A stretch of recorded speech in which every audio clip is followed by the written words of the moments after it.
What's up, guys? Welcome to the vlog today, List and Sell episode 17. And today I'm going to be talking to you a little bit about how to negotiate well when buying a house.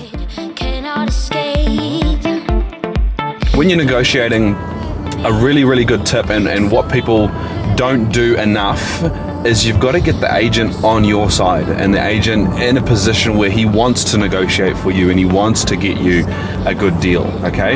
A lot of the time, I see this all the time, purchases, people coming through houses and they make comments like, oh, this needs to be replaced, that needs to be replaced, the house needs a lot of work, and they start pointing out all of the negatives in the house. And what they think that does is they think that justifies a lowball offer and it justifies the price that they want to make. It's a clear indicator that they're going to give you a lowball offer, okay? Instantly, your agent, and if your agent passes that information on to the vendor, it puts the vendor off.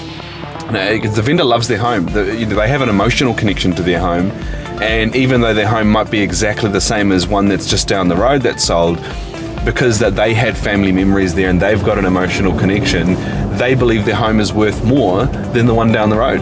Obviously, you don't think that way as the purchaser, but that's the way that the vendor thinks, right? So they get put off instantly when you get negative feedback about a home. Sure, feedback is feedback and that's great, but when you start putting out all the negatives, it's a bad way to start a negotiation. A better way would be to start talking about how much you love the home. And tell your real estate agent, oh, we really love this aspect, we really love that aspect, and this is how we see ourselves living in the home. We're really excited. We really hope you can help us, Martin, help us get this house at the price that we need to get it for because we have a budget restriction, etc. That's a much better way to get the agent in your corner and negotiating for you.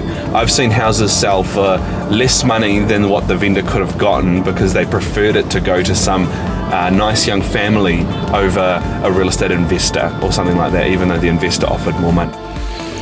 2 Mirabelle Place, really excited to put the sold sticker up just now.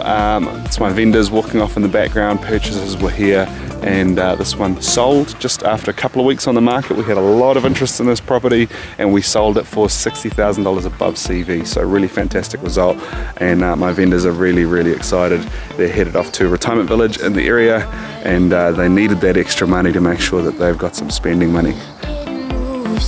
A piece of advice I can give you guys is listen to what the agent has to say, right? Ask them what other properties have sold around that area that are similar and what sort of prices that they've sold for.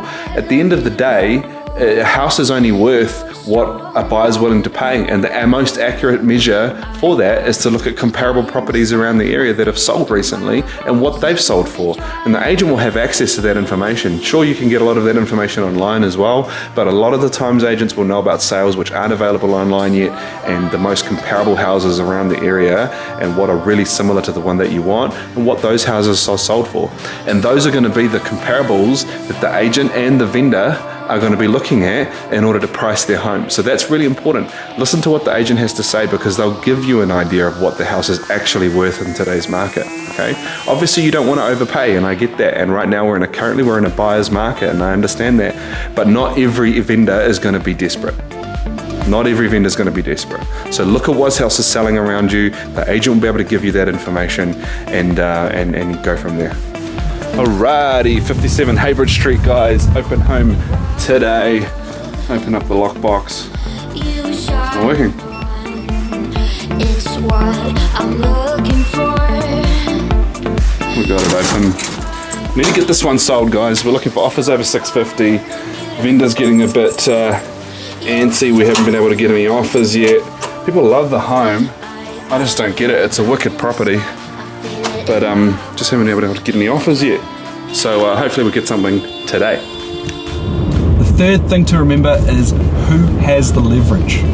Okay, in a negotiation when it comes to buying a house, selling a house, buying anything, any negotiation that you have, because we negotiate every day, right? You've got to remember who has the leverage, okay?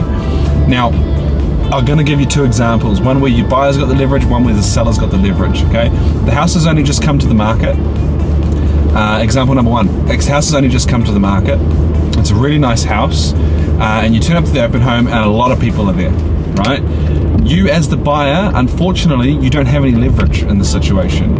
Okay, if it's a nice house and a lot of people are coming through and the agent tells you you're getting a lot of interest, you don't have any leverage. All right.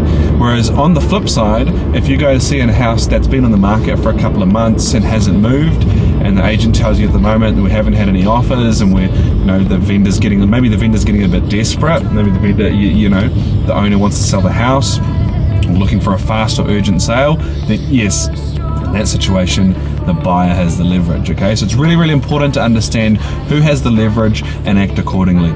If you're the buyer, if you've got the leverage, then great, you can negotiate and you might be able to pick up a good deal. If the vendor has the leverage and you want to buy the house, you're probably going to have to pay a little bit more for it, and you got to make sure that you understand who's got the leverage. A lot of the time I get this is the comment I hear all the time: the market's going downwards, there's not a lot of properties available. Okay, and look, these comments might be true. You might be absolutely right, and the market is tough right now. Okay, but the real estate agent knows that, and more than likely the vendor knows that as well. Okay, the thing is that a lot of the time that doesn't matter to the vendor. They want what they want, and you've got to get an idea of who really has the leverage in that situation, the buyer or the vendor. Doesn't matter what the market is doing to one particular vendor. Sure, it matters what the market is doing in the overall market situations, right? But it doesn't necessarily matter to that vendor. You've got to find out how much that actually matters to. For watching, guys, if you like this video, it would absolutely mean the world to me if you could take a second to give it a like and subscribe to my YouTube channel below. Every single one makes a big difference and it makes my day. Thanks for watching.